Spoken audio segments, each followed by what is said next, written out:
All right, good morning, guys. My name is Tim Lester. For those of you watching online, I am the area tech trainer for Midland, Odessa, and El Paso.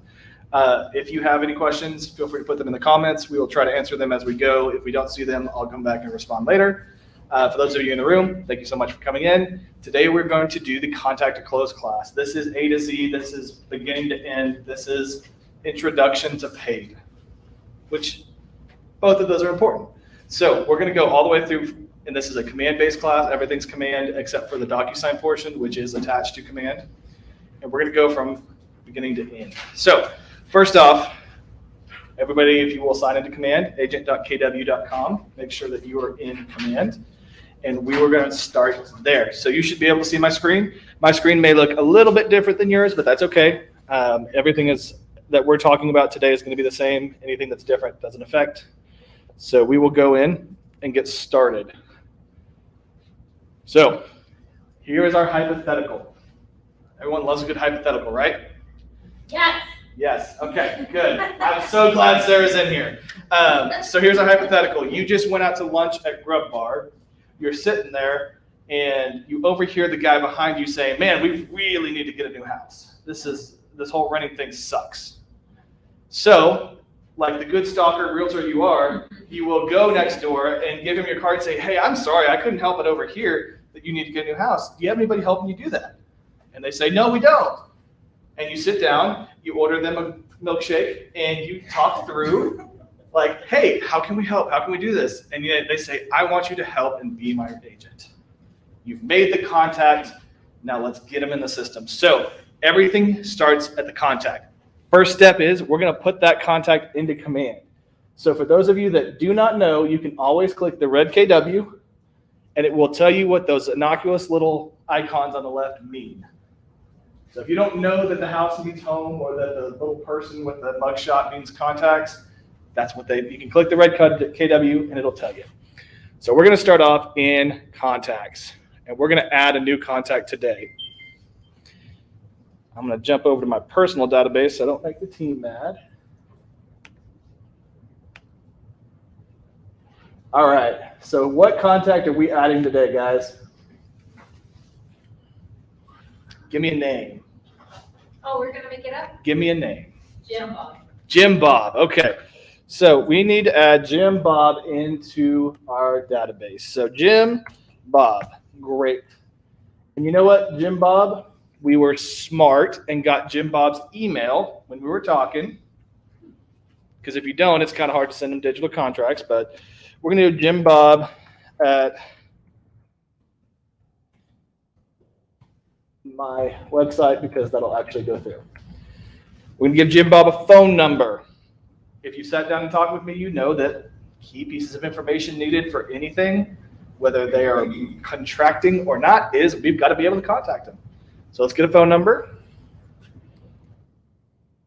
And let's hope we can beat the system that can tell it's a fake.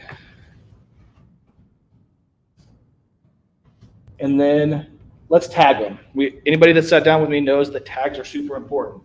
Tags are how we segment our database. That's how we sort people and make sure that we're communicating to the right people at the right time with the right message. So all I know about Jim Bob is he needs a house, he lives in Midland, and he likes milkshakes.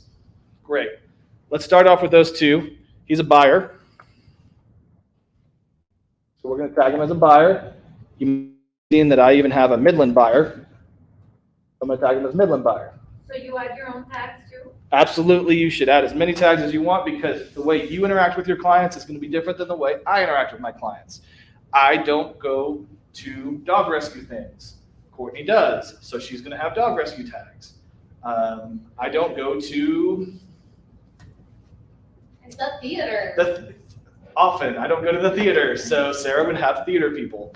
And she would tag them with those tags because she wants to have those people segmented in her database. So how do you create your own? You just start typing and it'll say add new. So that's our tags. We'll get into more of that another time. This is a buyer. So hopefully we were really smart and got his address. If you didn't, that's okay. You got his phone number, you got his email. We can get his address later. But hopefully we got it. So we'll put in here, Oh, you put add information at the bottom. yes, click the add information. Additional, not important. Yeah, additional information. It's annoying. Can someone give me an address? I just blanked on my own address. 8624 8624. Alnwick Drive. What was that word? Alnwick, ALNWICK. Everyone come over. Okay. Sorry, did I mess it up? No, that's perfect. It autofilled. You're good. We have a contact now. So we got Jim Bob. We're going to assume Jim Bob's not married because if he was, we would have added a spouse in there. So we've got single Jim Bob needs to buy a house. We've made the contact. We've added them into command. Now we can communicate with them, have a conversation with them, and begin learning. So what's the next step from getting a contact to learning about the client? Normal. Stalking them on Facebook. Stalking them on Facebook is actually the correct answer, but we're going to go to the next one. So step 3, contacting them. We're going to contact them, and then we're going to do what? Set up an appointment. Okay, we're going to sit down with them, have a conversation. The truth is, when you sit down with a buyer and have a face-to-face conversation, you drastically increase your chances of closing that client. When you go and just meet a client that you've never met somewhere at a house, your chances decrease because there's no face-to-face, there's no rapport, there's no relationship. And this business is all about relationship. Okay? So we've created this contact. The reason we have to start with a contact is you cannot create an opportunity without a contact. So contacts are the base. They're the base of the pyramid that builds up to a paycheck. So we have to have a person before we can have an opportunity. Yes, ma'am. Is there a way at that point to somehow send them something to like download your app and like link them? Yes. So when you send, you can send them the branded link that is in your app. They have to use the same email though that you have.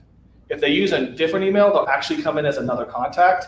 And then usually what I do is I will copy all the pertinent data to the new contact that's connected to the app and then delete the old one. You have to like text that. There's no way to do it like while you're doing this. There's an email. You can have an email sent. It's a smart plan that you can have sent off. But no, there's not just like a button to immediately send it to them. Good idea though. All right, so we have our contact. Next up we want is a opportunity. So I always ask this question. When I say an opportunity, what does that mean to you? What is an opportunity? An offer, okay? Anybody else? What is an opportunity? Transaction. She's cheating. We already talked this morning. An opportunity is a transaction. A lot of times I'll sit down with agents and they'll say an opportunity is a person that I might do business with. And I say no, but yes. An opportunity is a transaction. Why does that matter? Why do we need to differentiate that mindset? If you get somebody who is buying a house and selling a house, it's 2 different transactions. That's 2 different opportunities. Now let's get into more why that matters. Why does it matter that you have 2 different opportunities? Well, they're not going to move at the exact same time. You're not going to sell and buy the house on the exact same day. They also have different documents. One's going to have a listing rep, one's going to have a buyer's rep. And so they need to be separated out. Same thing if you are on the listing side and you get one of your buyers is buying your own listing, those are still 2 different transactions. They're even more 2 different transactions because they're different people. But those are 2 separate opportunities. Okay? I lose anybody on that one? Cool. Okay, so we're going to create an opportunity. Like I said, we're going to work with Jim Bob. This is what we call the run and gun. We're going to find a house quick, get him in it, we'll turn it around, have him close in 30, 45 days. So create opportunity. We're going to come in here to our opportunity type, and we're going to select buyer. Our client is going to be Jim Bob. Now, a lot of times people will say, can I just add a client here? No, you can't. You have to add them beforehand into your contacts before you can create an opportunity. If Jim Bob had a spouse, when we clicked this, they would automatically show up. We did not add a spouse to Jim Bob, so it's just going to be Jim Bob today. Now, buyers. opportunity names, we are probably just going to keep it Jim Bob Buyer for now because we probably don't know our address yet. We know we always want the opportunity name to shift to the address, but today I don't know what house we're selling Jim Bob. So we're going to leave it as Jim Bob Buyer. Custom tags. I use these to track lenders. So it's kind of however y'all want to use them. This is a tag to the opportunity, not to the contact. Okay. So it could be a new build, Odessa, referral, whatever. We use it often on the team's side to track lenders. So we'll tag the lender to the opportunity. So when we pull up that opportunity, I exactly know which lender is interacting with that one. And when you have only a couple of transactions, it may not be an issue, but when you have 3 or 4, or you get a referral that comes in that like that lender's out of town, you don't know them, it's real nice to be like, oh yeah, I got to call that person in Houston about this client. So that's how we use it. You're welcome to use custom transaction tags however you like. Estimated close date. Guys, this is an estimate. Don't rack your brain too hard on this. Jim Bob's in a hurry. We'll close it on the 31st. Time frame 1 month. Budget. When should you, what should we put down for budget? Whatever you get pre-approval. Anybody else have a thought? Offer. Offer. Okay, so we got pre-approval and offer. Any other thoughts? I don't understand. So what is their budget? What is the buyer's budget? That's the how question. much? Oh, yeah, because we're the buyer side. Yeah, well, I'm buyer side.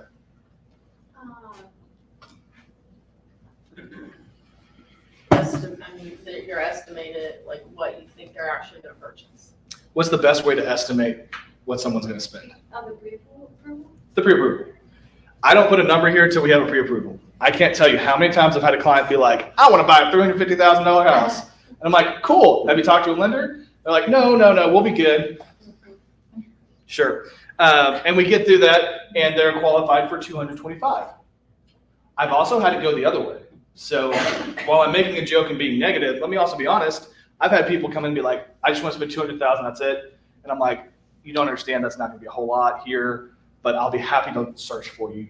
And then we finally get the pre-approval letter and they pre-approved for like 850,000. Oh, well, some miscommunication somewhere. They thought they had to put 20% down, whatever.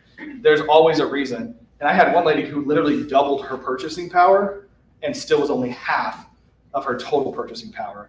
And so we were able to buy a much nicer house and get her a lot more what she wanted because we got it pre-approved. Get those pre-approvals ahead of time, and this will help you. The other reason you want this, if these numbers do feed your reporting, and so if you don't know if they can actually transact, you don't know how much they can actually transact, when you're feeding your reports are going to look a whole lot nicer than reality. So I leave that 0 until we have a pre-approval. Let's assume Jim Bob got pre-approved for how much, guys? Oh, let's do it for $1 million. Okay. I love that. Jim, we do have the highest amount of millionaires per capita, so that's fair. Commission rate, we're going to make an assumption at 3, but let's be honest, it could be anywhere from 2 to 3. It's all based on what the MLS offers, right? I'm sorry, you've had your hand up. I'm sorry, but we didn't create the opportunity and I've been following along and I've chose buyer, I've got the contact in, and then when I put the client, it doesn't come up. It doesn't want to come up. You typed in the name? Yes. Are you on the PC team?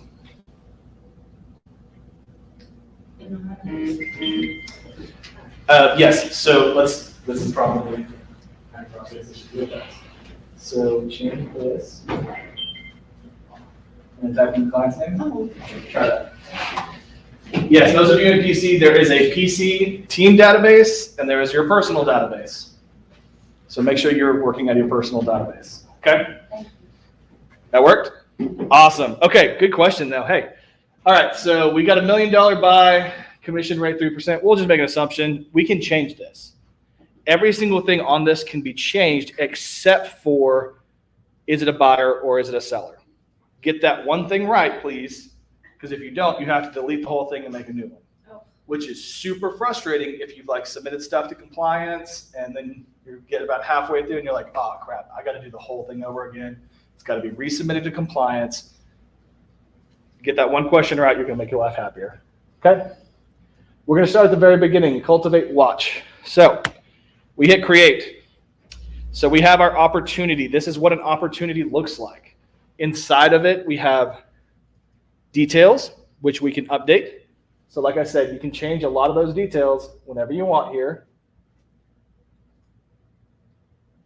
So that. We have buyer profile. This is that connection to the consumer app. If they were connected to the consumer app, you would see their activity right here in that buyer profile. Documents. We're not quite here yet because I want to go back and talk a little more, but this is where we're going to do our documents. What did you say about the buyer profile? The buyer profile, if they are attached to your command via the consumer app, your KW app, you'll start seeing the data feed there. Oh. They also can see where we are at in the transaction. So as you're updating the transaction on their consumer app, they can see that in the feed.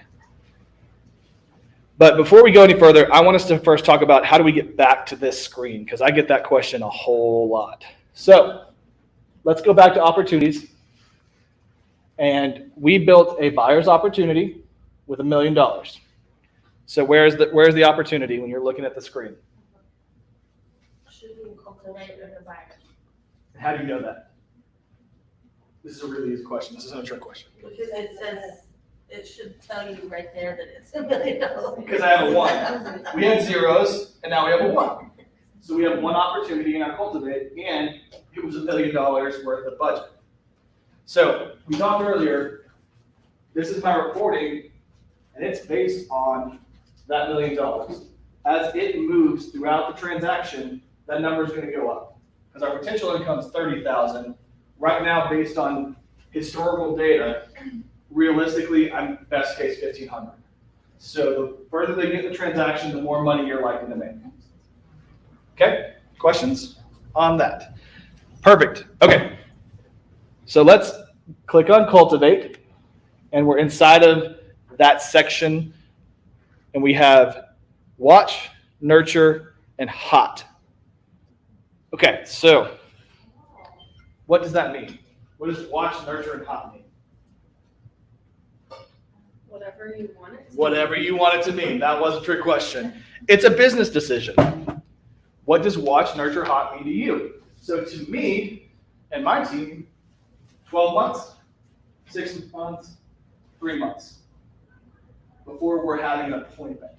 Not buying before we're having an appointment. So if someone is more than a year out and we need to keep track of them, they're going there. 6 months, nurture, 3 months, hot. But that can mean whatever you want it to mean. It is a business decision you get to make. Okay? So we said Jim Bob here was much further than that. So normally you would just drag and drop and move the little card through, grab your little handle here. But we're ready to set an appointment with Jim Bob. We want to sit down with him and have a conversation, find out what his needs are, find his motivations, and really help him find his perfect property. So let's go ahead and take it to appointment. So we just click the little handle here. We're going to drag and drop. You'll see it turn blue, which is, there's a massive glare on this TV. Okay, there it is. So now when I click on appointment, you'll see we have scheduling, scheduled, kept. Oh, We're working through this, guys. wait, why is it that my appointment is, that my contact is not there? I have it in cultivated under hot. You have to move it up to appointment. Oh, I need to move it up to appointment. Drag and drop them on there. There you go, now click on appointment. There he is. Okay, and we're going to come back and talk about checklists and things too, but I want us to know just kind of the understanding of the flow. So scheduling means what? You'll schedule an appointment. We need to schedule an appointment. I mean, it's it. Super simple, very obvious. Scheduled. Now, let me ask you this. This is in a true run and gun. You may meet him yesterday. All this stuff happens an hour before you sit down and have a meeting with him today. It can be quick. And so you may go from, I met this guy yesterday, we're going to sit down and have an appointment today and go from there. So this can be fast or it can be slow. You might have a Facebook lead that you're working for 12 months or more. Okay, so scheduling, scheduled, kept. So if we set a schedule, we go here.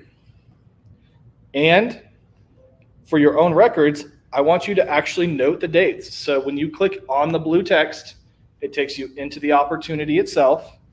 We kind of saw this a minute ago. And click the little pencil, scroll down. Appointment scheduled. Let's say it was scheduled on the 22nd, and the appointment date is going to be for the 28th. Save. Okay, question. Okay. How did you got to edit that? The pencil. The little pencil in the top right corner is how you edit. Okay? So why does that matter? When you begin looking at your conversion rates and saying, it takes me 2 weeks to get an appointment, and when you say it takes me 2 weeks to get from appointment to showing, you begin understanding your needs analysis and understanding how many leads and how many people I need to be pumping through that pipeline to meet my financial goals. And so having records of those dates helps you to understand how you run your business with things you probably didn't even think about. Okay? Awesome. So we have scheduled an appointment. What's the next key piece of information or thing we need to do for that appointment? Do you mean like, sorry, so scheduled appointment and then appointment date, so do you mean like the day I talk to them on the phone, or like the day I'm gonna go out and meet them? So the scheduled date is the date you set the appointment, Okay. and the appointment date is the actual date you meet with them. Okay. Because what we have learned is there is a correlation between greater time between setting appointment and having it, and that appointment actually happening. Awesome. Okay, so we're gonna, let's say we're meeting with Jim Bob in an hour. What do we need to do? Get docs ready. Get docs ready. We get docs ready. Awesome. So we're gonna go to that next section of documents. Now, here's my recommendation to you. Take it or leave it. This is not written in blood.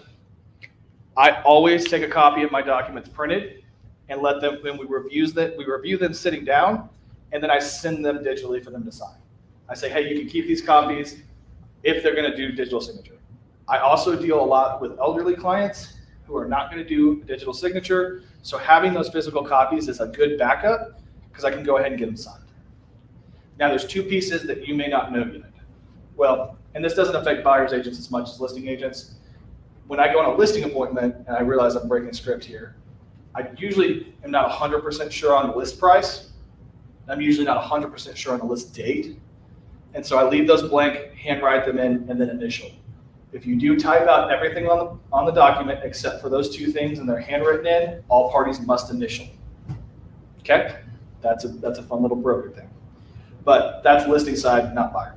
Buyer side, we don't have a lot of changes. So we want to take those documents in, talk through them, explain them, every piece, and then I usually send them digitally for them to sign. So how do we get our documents? Well, for those of you that are going to use DocuSign, you're going to select your checklist first. For those of you that use zip forms, do not select the checklist before hitting start a transaction. So if I hit start a transaction right now, that's going to be kind of my zip forms workflow. The room is going to be empty. For those of us that are using DocuSign rooms, go ahead and select your checklist, and it's going to be residential or commercial. So click your residential. We now have this. It gives us our compliance checklist. This is where we're going to attach all those documents for compliance to check them and make sure that they are legal. They will not check them for content. You can still buy a $200,000 house for $2 million and it will go through compliance. They're just going to check if they are legal, which means do they have the signatures and do we have all documents required? Okay? Awesome. So we're going to hit start a transaction. We're going to go to DocuSign. Y'all won't even see the dot loop option. It's going to open a new tab. Sign in.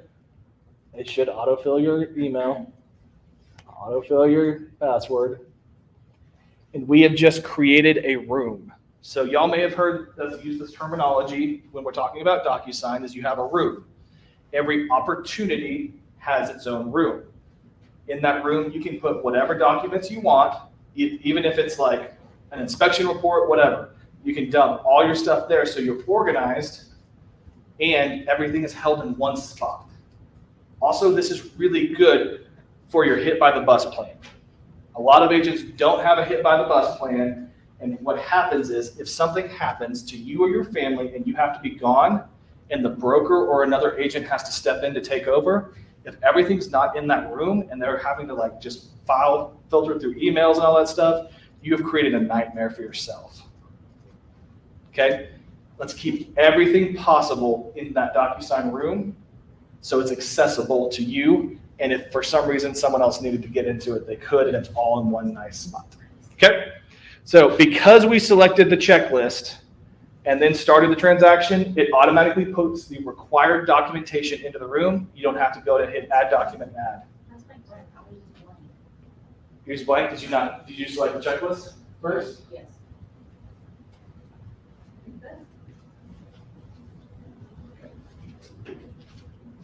You can start your thing.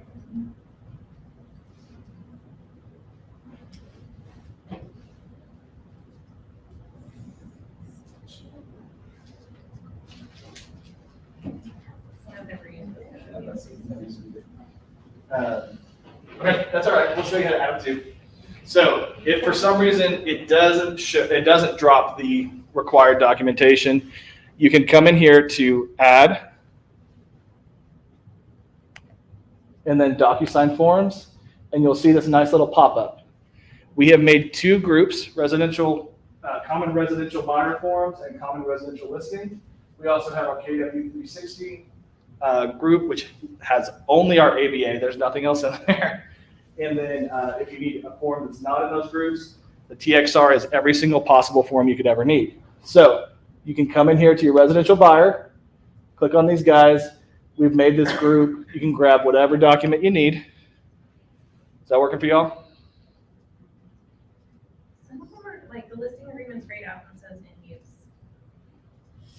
But it's not there. We may have never, because you use zip forms, you may never set up your NRDS. So this may not play nice for you. We'll come back. But if for some reason we need to get, let's say an amendment, buyer's walkthrough, whatever.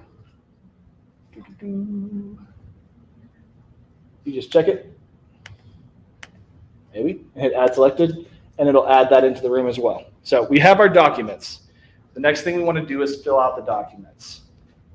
Anything that's in the detail section will autofill onto the documents in their correct spot. So the first thing you want to do as an agent is come in and check your detail section and make sure that this information is correct. The main thing I want to see is all the stuff about our buyer. Jim Bob, we got his email.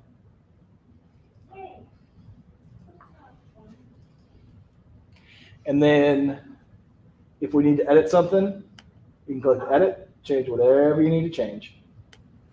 So we'll give him a phone number.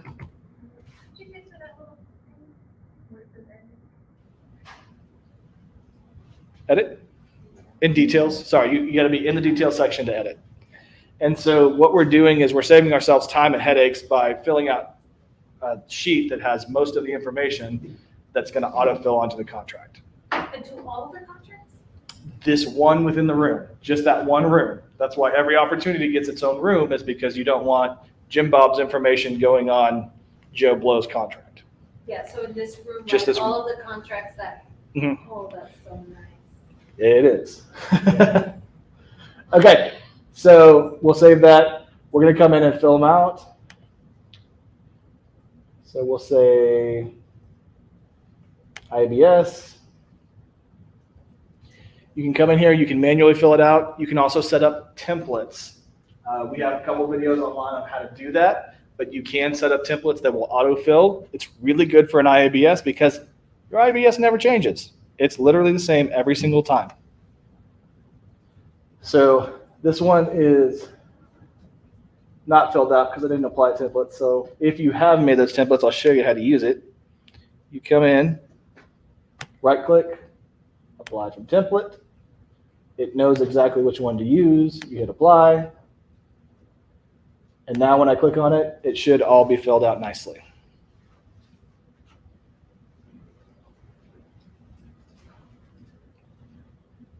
All nice and filled out.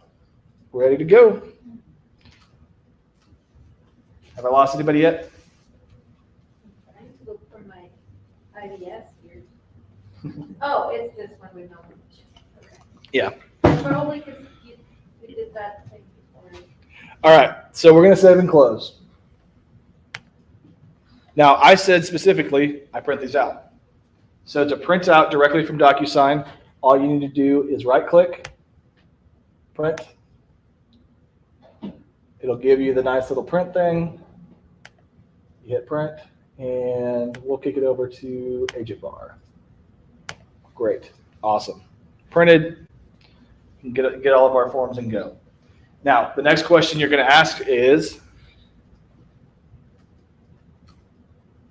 nothing. You're not going to ask any questions? Okay, easy enough. I'm gonna ask you again, like, we created this thing where it's like the IBS form that you were talking about. Yeah. The template. The template. So we created that in another situation for my friend, and then I'm clicking this one and it's not, the information that I added to it did not. Did you apply the template? So close out Oh, just and then right click on it right click. and apply template. Oh, okay. You're good. You might have different templates for different times. So that's the reason it doesn't automatically drop it is you might have you can build different templates. You might have a FSBO template. You might have a elderly template. However you want to build that, you have the option to have multiple. That's why it doesn't auto drop. So the next question is, we need to have our meeting. So we've printed off our documents, and we're going to go back to command. We're going to go have our meeting, sit down, have our conversation. We're going to take some notes. A lot of agents I struggle with because I'll ask them, I'll be like, hey, what does your client want? And they're like, I have to go find it in my notes. Put it in opportunity. Guys, don't, like, even if you just want to quick bullet points, whatever, put some notes into the opportunity, because when you're doing 2 or 3 buyers, it's real easy to get things confused. I literally had a phone call the other day with a buyer's agent who was like, hey, my client likes your house, but they think it's too expensive at $330,000. I said, great, because it's actually $295,000, so go ahead and bring that offer. They just confused it with another house. It's going to happen. So add your notes in here. It's accessible anywhere. You can pull them up on your phone, because you can pull command up on your phone, and just pull up your notes and double check things. So add those notes in. What I do is I go meet. We talk through. Yep. Once we've got all our documents in, the opportunity, and they've been signed, Mhm. then we do the submit to MC. Correct. You're getting ahead of me. We'll get there. Oh, I'm sorry. That's right. We're going the whole shebang. So we're going to have our meeting. We're going to get our notes. That's going to be our next thing. And then we're going to do what? In my scenario or in your scenario, if they're electronically signing, we need to send those documents to them to sign, correct? Yes. If they're physically signing and they physically signed in the meeting, we need to scan those in, correct? Correct. Correct. Okay. So Yes. either way, we're going to be coming back to that DocuSign room. So let's say it's been a day. So I'm going to close that out. And I now need to send those documents or upload documents. You go back to the transaction, go back to the opportunity, and you can hit go to transaction. What this does is it opens up that specific room. Because we don't want to just go to DocuSign and have to filter through all the rooms. It's just a lot easier to go to the specific room. Now, so we did our IABS and we want to get that signed. So let's get our IABS, our information about minerals. We should have a residential buyer and our wire fraud. So you saw that I clicked the little check mark in the top left corner, and we're going to send these off for a signature. Have I lost anybody yet? No. But then how do you, so how are we gonna send it? That's great. You see this nice little pin icon up top that looks like a pin? You're going to click that, and that's going to create what DocuSign calls an envelope. this is a separation of the documents to go and get signatures. So these are flat documents. They cannot be edited anymore. All we can do is add signature lines and text on top. I would recommend you name your envelope because you're going to have a lot of envelopes named Please DocuSign. So how would you call it? So for this one, I would call it Jim Bob Rep Docs.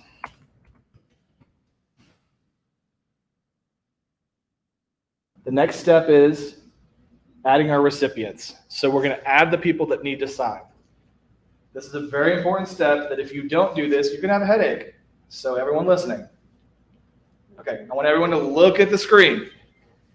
When you go to add recipients, always use pre-tagged roles. If you don't, you then have to drag and drop every single signature line, initial line, everything. And with Rep Docs, that gets painful and annoying, and it adds like 10 minutes to something that should take literally 3. Okay? So we're going to use pre-tagged roles. Buyer 1 is Jim Bob. And then buyer agent is Tim.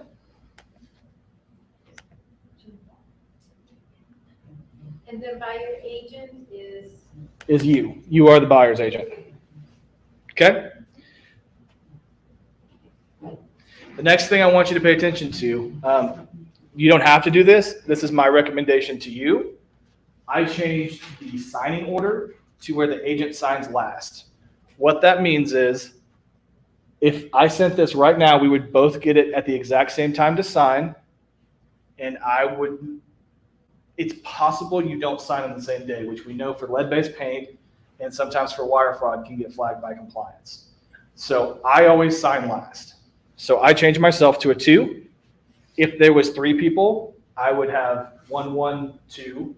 Or sometimes you'll get that couple that's like, hey, I want to look at it, then they can sign. 1, 2, 3. Did I lose anybody? Yeah.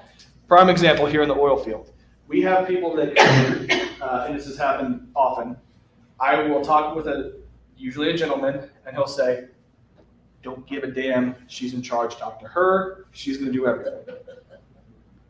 Thanks, Jim Bob. Hey, Jane Bob, let's talk. Jane Bob's getting the contract first. She's checking everything because she's the one I'm communicating with. And then Jim Bob gets it and he goes, done. Don't let your people do that. But yes, they do that. So they sign, I get it second or third, and then I know both of them have signed before I even get it. So that's a recommendation. You don't have to do that. Totally up to you. This is for Rep Docs. So we're going to sign through email subject. Don't be a robot. This is a relational business. Change the email signature, please. Please change the email subject. Excuse me, subject, not signature. So say Rep Docs from Tim, something. Make it personal. Because if you act like a robot and non-relational, and then you tell people that you're really excited and want to be relational with them, they're getting mixed messages. Okay? You can also enter a message. So I always say something along the lines of, please read and ask questions before signing.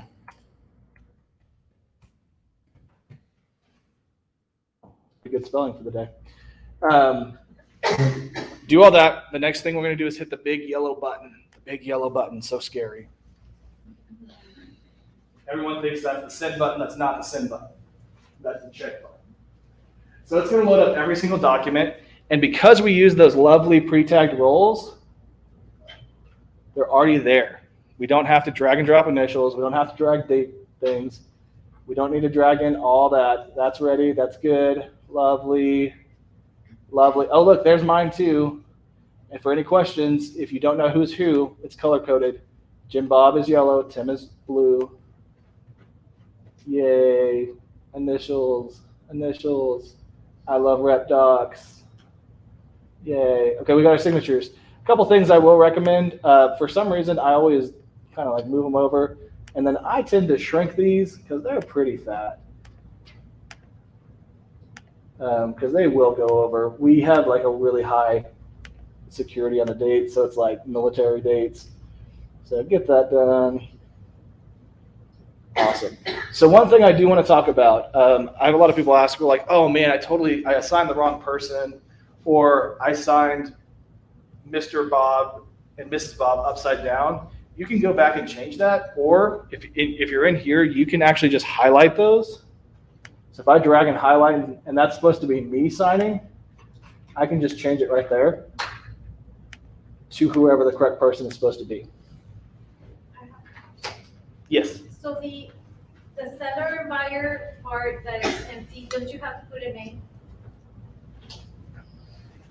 Not applicable? No, we just need a signature. We don't need a name.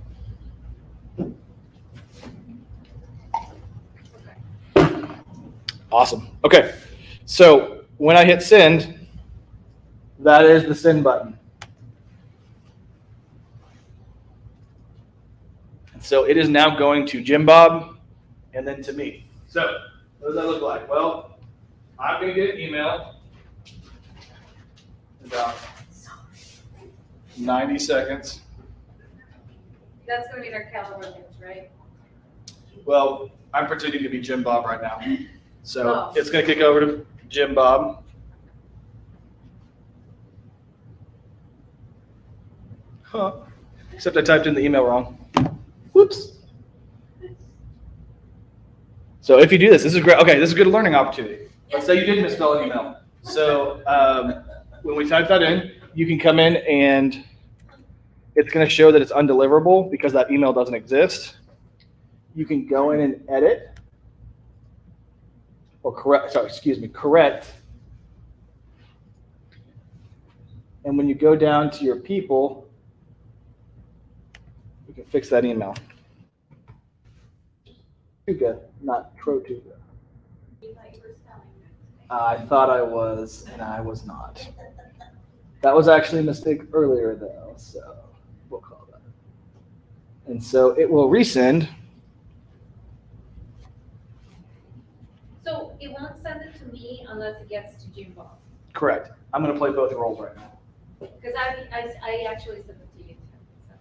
Oh, So lovely. we got in trouble. So how many am I going to have to get? I sent mine to you too, that's wild. So they're wrong. This depends. Did you use the Trotuga or the Tortuga? Okay, so now that that's gone through, we're giving it a second to come through.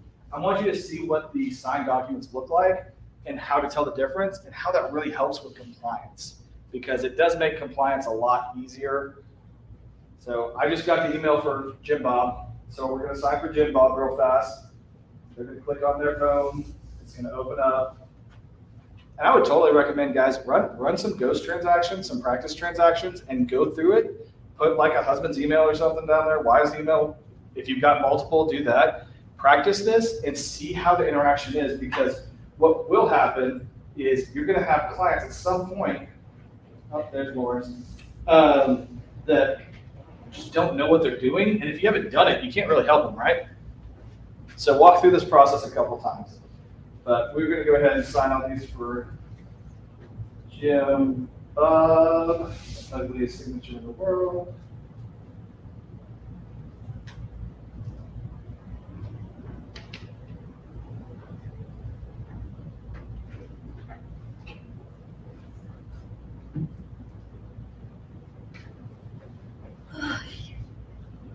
So right now, Jim Bob is signing way too quickly. Yeah, I also tell clients if they sign them and if I get them back signed in less than 90 seconds, I void the envelope and send it again. I'm like, read it. Read it. Because God knows I'm tempted to throw a 20% commission in there sometimes. Okay, so Jim Bob just got done signing. How do we know that? Well, if we click on the envelope, it'll show in a minute that Jim Bob is signing. So let's go in and sign for Tim now, because I have to sign. I just got the documents. I got the documents after Jim Bob was done signing. Does that make sense?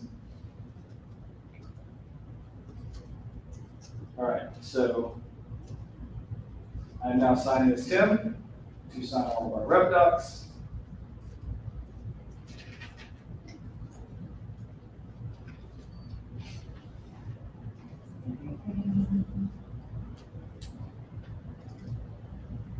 Okay, so Tim is done signing.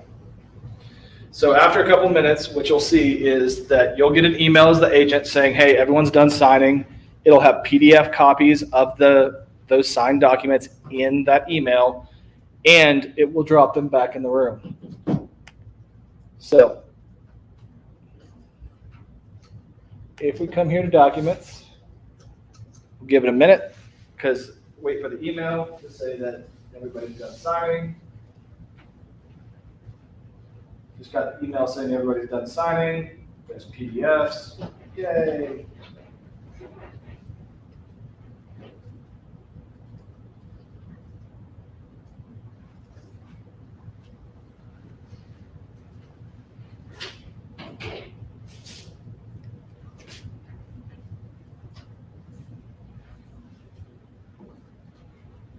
Oh, wow.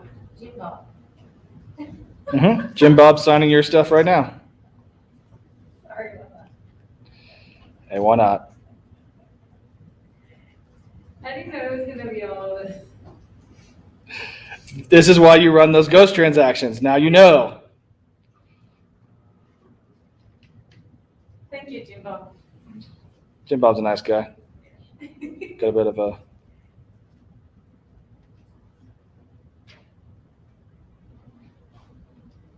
Okay. So now that we're in the room, I'm going to refresh, and we should see green, which is what we want. So you see we've got information about brokerage services, the blue, and then we've got information about brokerage services, the green. Y'all see that? Yes. Okay. So the main question there is, what's the difference? Well, the green one's signed. That's why it says signed underneath. It's also a flat PDF. It can't be modified anymore. So sometimes I get questions around, hey, I made a mistake. How do I change it on the document? Well, you don't. You go to the form, you update the form, and resend it for signatures. Modifying a signed contract is, Illegal. man, y'all are so good. It is illegal. Don't do that. That is a great way to get sued. If you do modify a signed contract, it has to be initialed by all parties. So sometimes you'll have that with things. Don't just change things. It's also very obvious. So you see this red PDF down here that says certificate. That is the legal documentation that shows who, what, when, where, and why. Sign, touch that document, and what devices they were on, what IP addresses, what cell tower. So if there ever is a question around, hey, I don't think he really signed that, I think somebody else logged in, we then hand this to the lawyers, and they have all the information they need to know about who, what, when, where signed that document. Where's that certificate? That the red PDF on the far left, it says certificate. Oh, okay. You will get one of those every single time you send an envelope.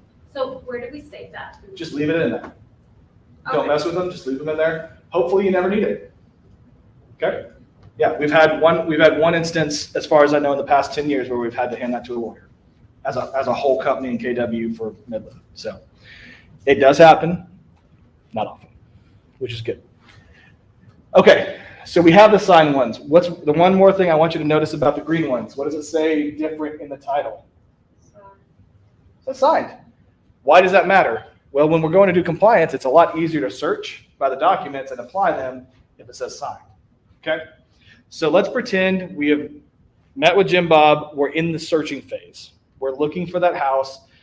We're going to go ahead and submit all of his rep docs to compliance, right? Okay. Yes. Do it now. Don't wait. I lost the camera. Hang on. Too many hand motions. Come back to me.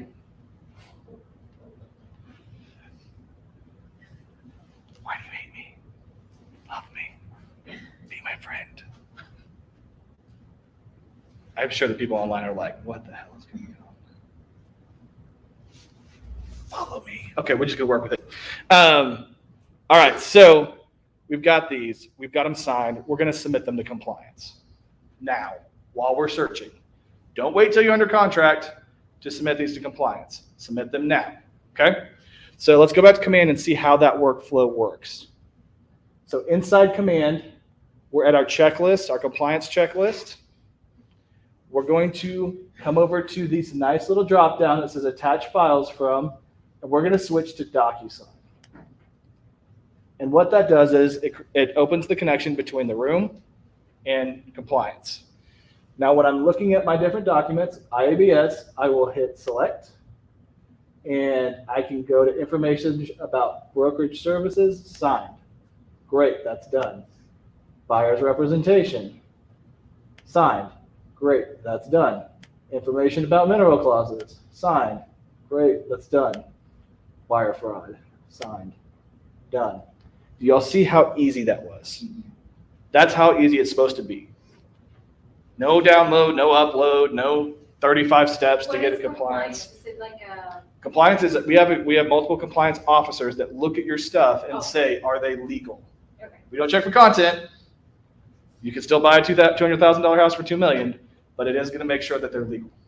so are you like sending this right now, like? Yeah, I'm going to make them mad. I'm going to send it. So if this was good, we would go ahead and submit to MC. Submit. Yay, it says submitted. Okay, so we're going to go about our days. And we're going to go find our houses, look. What's our average show time? How many houses are you showing right now, Sam, before you get a convert? A lot right now. 10? Yeah, it's up, which isn't that high. We're on such of an Autobahn back in the day that we're like, what do you mean you want to look at more than one It house? also depends, like, because I don't know, sometimes there's not that many, like, if you're looking at the higher price range, there might not be that many. Yeah, there may be only 3. I mean, Jim Bob here wants $1 million house. I think there's only like 25 total out of 700. So we're not going to look at that many. Look at 3, you know? Yeah, we're going to look at 3. So you've got a little bit of time normally between that rep appointment and putting something under contract. But not always. I mean, I've literally walked out that room, shown houses, we put it under contract an hour later. It can happen. That timeline, it can be fast. Myra, have you ever had clients you met with, had an appointment with, showed them a house and put them under contract in the same day? Yeah, it happens. So that's okay. Those are nice. So yeah, those are nice. I want more of those. So we've submitted this to compliance 2 to 3 days. It's going to take 2 to 3 days for each section to get through compliance. So you get to leave it alone, okay? So we're going to move forward. Yes. So say like I had an amendment in zip forms, do I need to add it to rooms? Or can I just leave it in zip forms and upload it there? You could download the PDF and upload it manually. So if you had something that you needed to add, you would just change Want the. it in rooms for, See, I put it in the room. That's what I do. But because I connect DocuSign to zip forms, all of it's already in the room anyways. And that makes my life easier. So it's up to you. You can manually upload it. Same thing for anybody that's using like AuthentiSign or eSign or .loop. You can download those PDFs and then upload them. That's totally your option. I just like this way because everything's contained and it's part of my hit by the bus plan. Like if I get hit, everything's there. Hopefully I haven't screwed up. So we've sent that to compliance. We're out showing.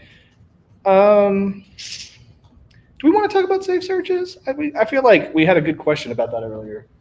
How much time we got left? No, I'm going to respect y'all's time. Okay, so you find a house. You find the house. We're going to go make an offer. Sounds great. What do we do? Freak out? Okay, that's fair.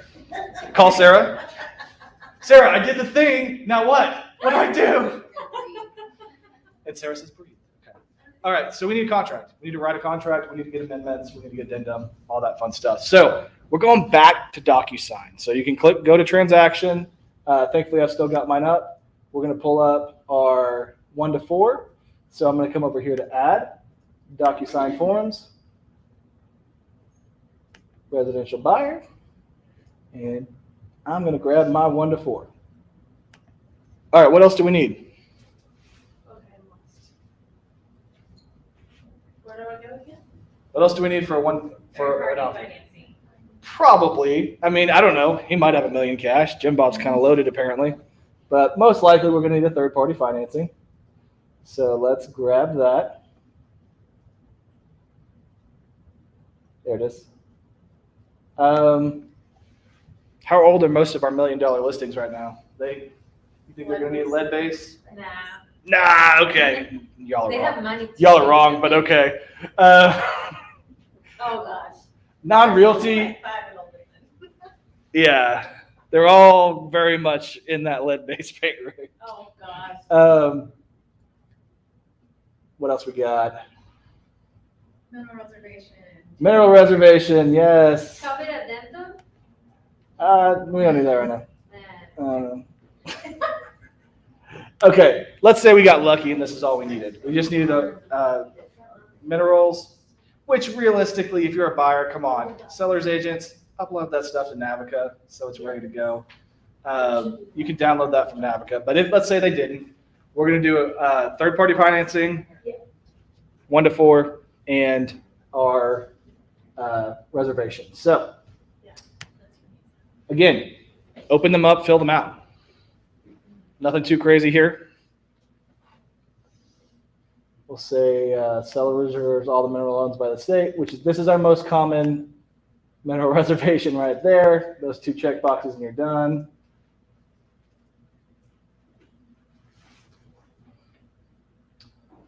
Let's get to our third Oh, party. it already filled out the name. But then we have to fill out the lot, that means I want the 4 family contract, and then it has to fill out all the entire thing. Well, that's the negotiations. Yes, that's the part you have. That is your job. That is the job. The negotiations portion. So, parties of the contract, fill it out, lot, block, accessories. Let's say Jim Bob's bringing $500,000 cash, and then one more. Sorry, I don't deal with that many zeros normally. It's not my thing. Third-party financing. Let's come in. Oh, it does the addition for you. That is nice, yes. See, and then you suck it. I'm not good enough for this. All right, where the money? There you go. All right. Let's assume there's no leases. Maybe there's a fixture lease. No, we're not going to do that. So we filled this out. We've got all our information, save and close. Please come to our contract workshop that we'll probably do after Ignite. So come by. We'll go through all those again. And third party. Anything specific we want to say on third party? You seen any crazy stuff on third party lately? I've seen multiple people leave off buyer approval. I'm like, guys, as a listing agent, I'm not going to correct that. Like, I'm not going to tell you to fix it. So buyer's agents, please check. And Make I'm sure- not gonna tell you to put days for the option either. Yeah, like, I mean, Can you repeat that? okay. So Don't what worry. what we see often, and this is, again, I want us to remember, we are the fiduciary. We work for our client's best interest. And if my client's best interest is for you to screw up a contract and not fill it out correctly, I'm not going to correct you from the listing agent perspective. Now, if you bring me a contract as a leadership position that I am not involved with, I'm going to say, hey, fix that right now before you send it. But don't bring it to me because I have to operate in my seller's best interest. So this is why it's so important, honestly, to check your stuff, because the other person might say something, but realistically they shouldn't, because that's not in their client's best interest. Now, if the client lets them, they will. So the one that I keep seeing people miss is part 2. This contract is subject to buyer approval with X amount of days, however many. Please double check that. Make sure you've got that, okay? All right. That's going to be kind of it's negotiable. So I have some clients that usually, a lot of listing agents don't want to go past option. I'm like, what's the point of even doing it then? I usually give about 5 extra days after option. So I try to get 10-day option, 15 days buyer approval. It depends on the lender. And I usually have, before I write any contract, I call the lender and I say, hey, give me a hard timeline here, something I can hold you accountable to, because we're going to be held accountable to this contract. And so we have that conversation and we go from there. So third-party financing. Whoop, didn't mean to open, close.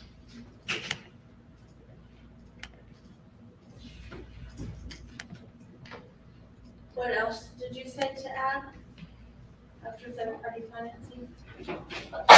So for this one particular hypothetical, we're going to do addendum for reservation and so mineral reservation and third-party financing in the contract. And there's a list in DocuSign of it, in my drive. Yes, in your Of drive, all the different things you could transactions and all the need. different things that you're gonna need. It's fun. Personal favorite, okay, sorry, rabbit. What's the one form you need if your property is in the country that you don't need if it's in the city? Was it not the thing that he was talking about the other day, Jason, about? Not the PID, no, that's a whole other situation. So, or let's say we're a mobile home, something out in the country. Septic. The, well, yeah, the sewer. Septic, yeah, information about offsite sewer. I can't tell you how many times I've been selling a mobile home and I'm like, hey, that's already uploaded in Navica, make sure you download that. And they'll check it on the contract and then not sign it. I'm like, do you not want to know where the septic tank is? Know where to pump the poop. All right, we're signing this again. So we found it, we sent it.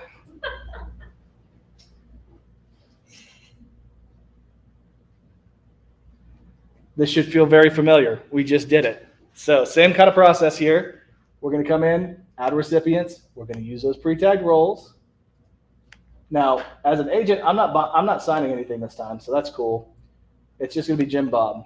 But I do want to show you a trick. Now, this is a risky trick if you're not careful.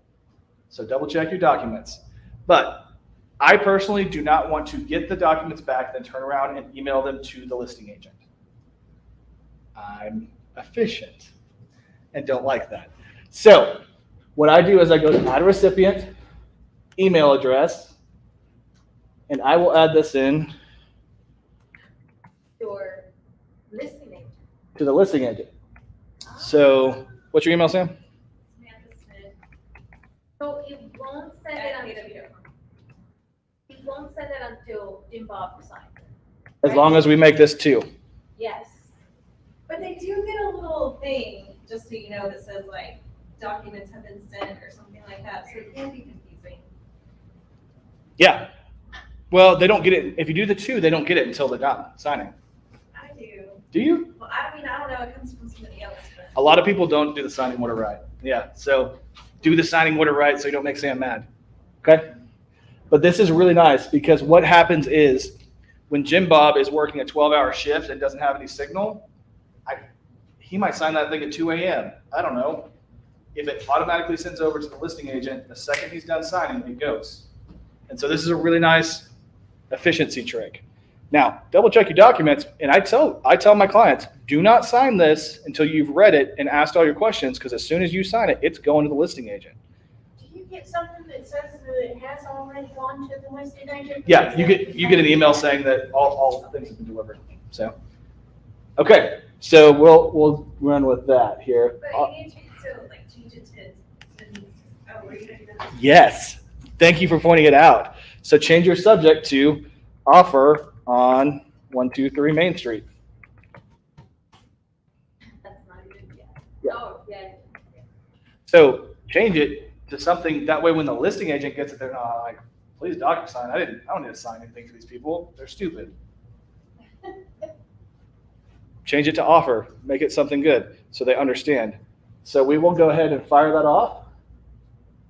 I'm going to fix the email before I send it again because it's wrong.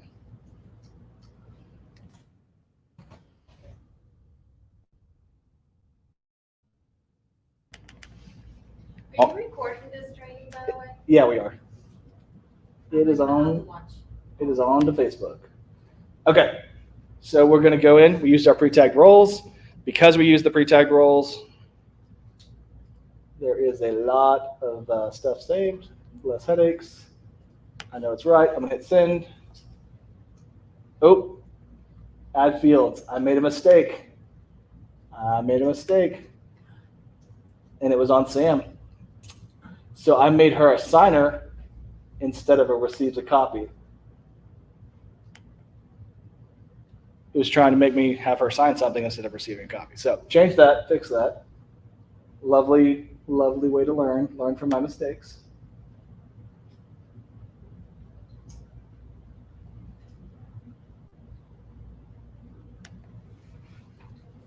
All All right. That gets fired off. Now Jim Bob's going to get it. When Jim Bob's done signing, it will then forward over to Sam. So I'll give that a second for that email to come through. Have I lost anybody yet? Good. Was Sam in the pre-tag roles? She wasn't. No, I had to manually type her in. Okay. Yeah. You can add the listing agent to the details section, and it will be available as a role, but I don't often remember to do that, if we're being honest. I'm nothing but. Okay, let's see. Here we go. Offer on 123 Main Street. Let's review those documents for Jim Bob. Jim Bob's going to look at these and you go, yes, I agree. These look good.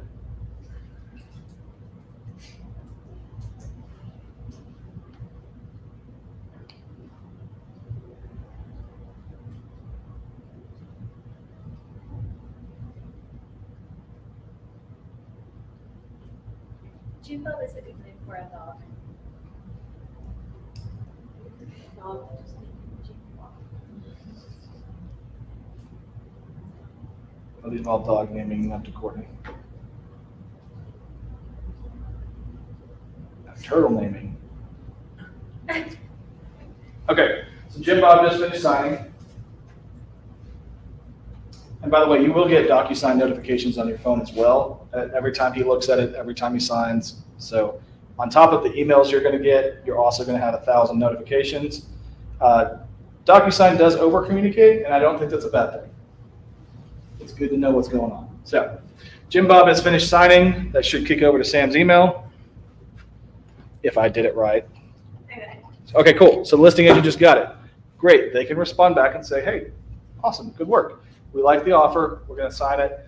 So they're going to sign it and send you back the PDFs. Now, from a buyer's agent perspective, those PDFs are going to be in an email. And so I'm going to need to put those into the DocuSign room to make them accessible to command and to have in the right spot. Okay, so wait, I'm gonna backtrack you a little. It's okay. No, that's good. Good workflow She question. receives it, she's my listing agent, so then she's gonna go and send it to the buyer.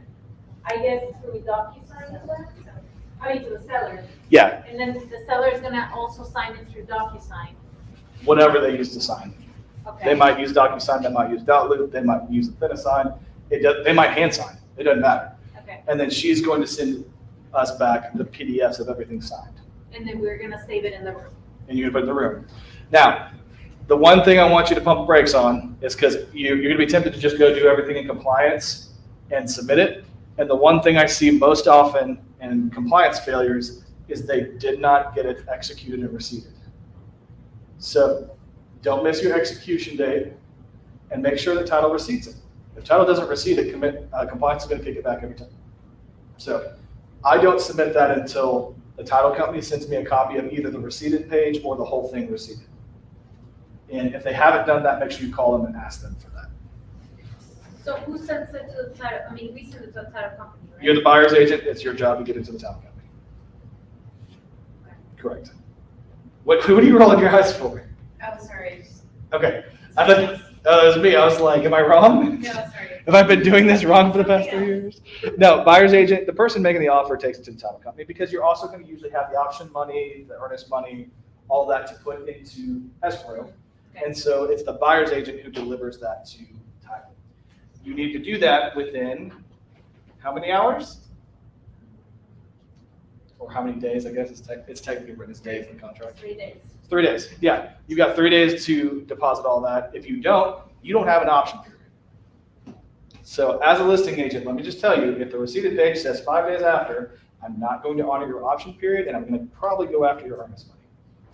Okay?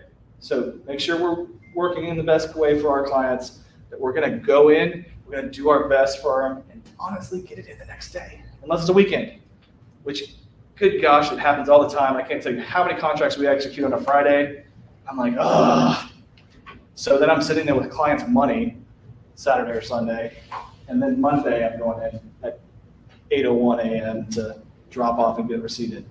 Also, when you drop it off, ask the title company, hey, will you email me and the listing agent a copy of the receipted contract so both parties have everything good?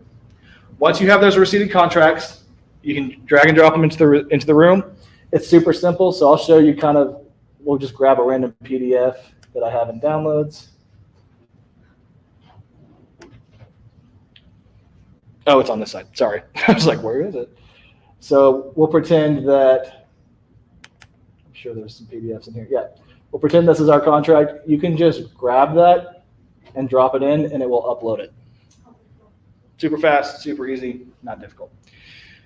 All right, let's go back to command and close this thing out. Where's my mouse? There it is. We're under contract now. We have our consultation. We've done that. Compliance is working through that. They're going to reject or accept that. Then in our under contract portion, everyone see how I clicked on the second portion there? We're going to do our contract. So IABS is not required. You've already done an IABS on the previous one. The only time we require it on both under contract and contract is if you are representing both sides, which means in both transactions, you're going to have 2 IABSs. Any questions on that? Because I get a lot of them. So 90% of the time, you probably won't run into this. Executed and received contracts. So let's pretend that amendment that I just downloaded, let's flip over to DocuSign.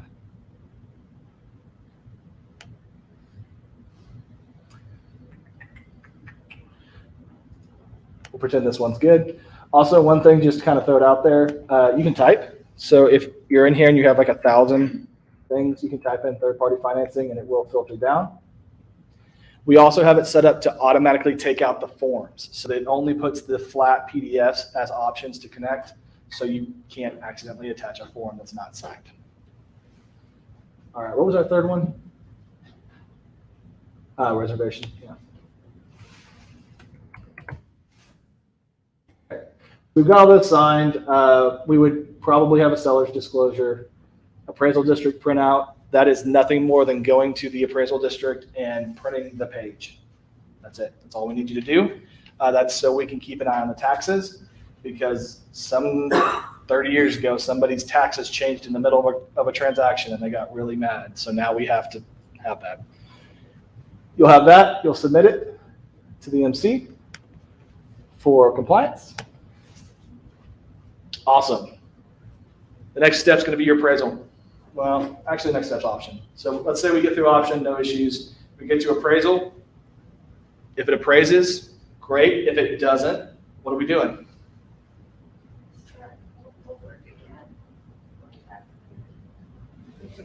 Going back to negotiations at first. You're amending or terminating. Those are your 2 options. So you're going to be going back to DocuSign at this point and either amending the contract to the price or terminating.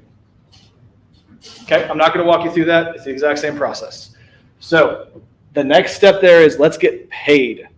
So let's assume everything appraised. We got through option, no issues. We're going to come to offers and commissions. We're going to click add an offer.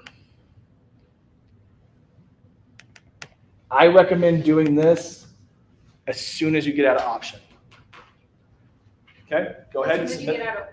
As soon as you get out of option, go ahead and submit the commission request, because if it needs to be changed, if there is an amendment, all it takes is an email. But I would rather us work ahead than be behind and you not get paid at the table. Our goal as leadership is for 90% of our transactions to get paid at the table. We're at about 70.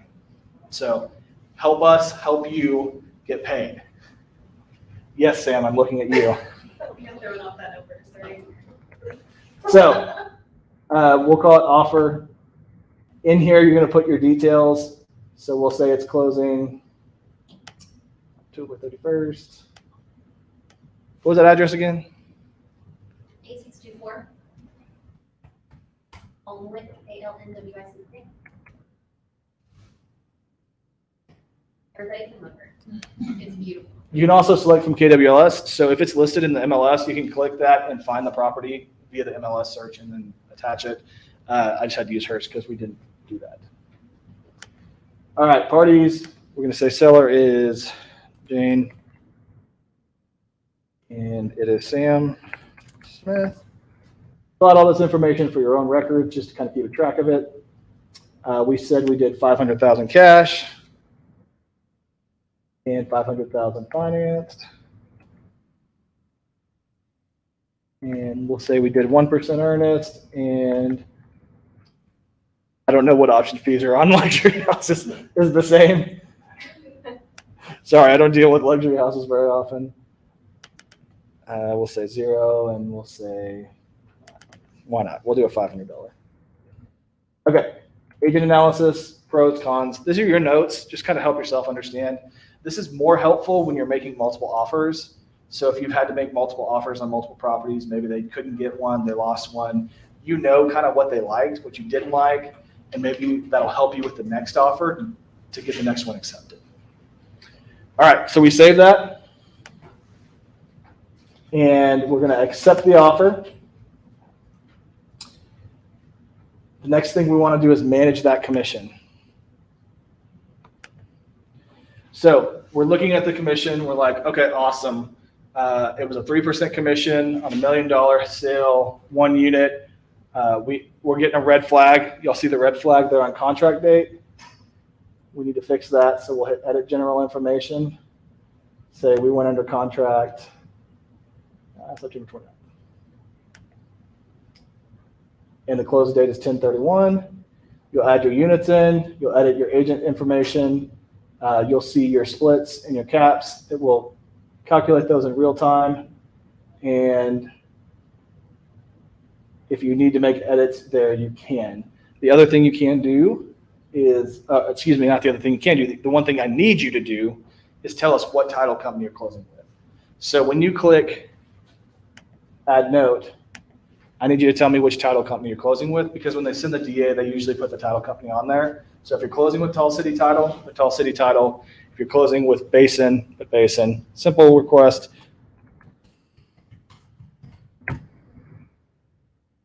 Save your changes. If everything is good, you'll hit submit. It's going to ask you if you want to donate to KW Cares or KW Kids Cares. You can, or you cannot. It's totally up to you. What is that? KW Cares is one of our largest 501c3. Is that right? 501c3. Oh, okay. C3. Yeah, I always flip that. It's a nonprofit. We give to that, and it actually helps in a lot of disaster funding and one-off situations as well. KW Kids Care is our kids version of KW Cares. We also have Agents in Actions, which is local, that you can give to on your commission sheet. It's not done this way. So we will skip for now. Submit it. Great. It's been submitted. It will be accepted or rejected by James. Now, let me tell you, they're pretty quick. That commission sheet can get responded pretty quick, but you will not get a DA, which is a dispersal agreement for those of you that are new, which is what we give to the title company to get paid, unless both of these are approved. So if consultation isn't approved and under contract isn't approved, but the compliance is approved, you're not getting a DA.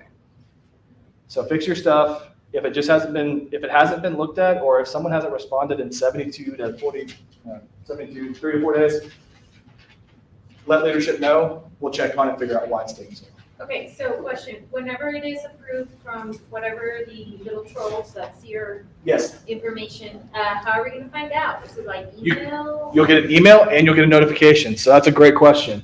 So in this top right corner is our notifications. Notification. And you will get a notification on your Kelly app until we switch over to Command Mobile. So, but you will get an email and a notification, especially if it gets rejected. For some reason, those emails come a lot faster than the approval ones. I do wanna say that I did have to erase my Little Caesars app. Your Little Caesars. Yes, I'm so sorry. it was that. I'm so sorry. What a loss. We've submitted all this. It'll be approved. We go to close. We hand in the DA. We get paid. What's next? Well, for us, we have to have a copy of your check. If you get paid at most of the title companies, they will probably mail your check here, or they'll have a runner that brings it to the office. We will scan it in for you. We will do all of that. But if you pick up your check at the title company, let's say they table funded and they had your check ready to go, you must upload a copy of it, and that goes into our closed portion right here. Closing documents and check, agent commission check. We must have a copy of it. We cannot close it out under 1099 until we know you got paid. I don't want your check. I just want a copy of it. You can go straight to Vegas with it if you want, but I just need a copy. So we put it up there, like we scan it? and- You can scan it and put them straight in. If your check comes to the office, we do that for you and we'll call you and say your check's ready. And they get the red envelope and it's a good day. Now go do it again tomorrow. So we went from the entire process of contact to close. The only thing you didn't see is the approval or rejection of documents, which all of those would have been rejected because they're not filled out. And they will be. Allie's going to be pissed. It's fine. It's a workflow. I want you to practice this. Go home, make some ghost transactions. Don't submit those to compliance, please. Because if we send enough of these, Allie will call me and yell at me. Practice, move through it, fill out those documents. And what this does is this gives you the opportunity to look at those documents and ask, hey, how does this affect real life? You know, how does not checking the buyer approval affect a real transaction? So, yes, ma'am. Didn't you say that we had to use some kind of template to mark off the account numbers and all of that on your check? when you Yes, submit? I would prefer that. I don't have that in front of me, but we I made do. one at- At home, just so. At the copy machines, there is a little template that you can put your check in front of and it will block the account numbers because our lawyers have said we cannot save copies of checks with account numbers on them. So we arts and crafts some beautiful templates that are next to the copy machines, put the check on it, scan it in. Good question, thank you. Anybody else? So even if, like, you're at home, just make sure that the routing number. Yeah, put a Post-it over it, something, because what happens is a lot of agents will retain copies of option checks because lenders tend to ask for that for some stupid reason. And then I can send that to them. Now, I have had lenders also say, hey, we need to see the routing number. I'm like, no luck, Chuck. I don't have it, which is good for me because now I'm not liable. Because if their account, by goodness, your account ever got compromised in DocuSign and somebody got in there and they found hundreds of checks with routing numbers and account numbers, it's identity theft heaven. So don't keep those, please. Okay, that was a long one. Questions? Y'all don't even look scared. That makes me sad. I'm nervous. You're nervous. Yeah. Practice the transactions, work through them. That's the main thing that's going to help you be successful because the last thing you want to do is get that buyer. Let's say you get a Jim Bob that wants to spend $1 million. You don't want to be trying to figure this out on the fly. Jim Bob deserves better than that. And for $30,000, we can practice, right? Yes. The answer to that is yes. Yes, you can. Yes. Everyone is welcome to email me. I will buy so many pretend houses. You're going to be like, which one am I buying? Searching them. I'll look it up. All of them. Okay, cool. I'm going to shut this down, and then if y'all have any other questions, grab me. Thank y'all so much for coming in today. I know it's a very long class. It's a very strong class. We got to tie everything together. So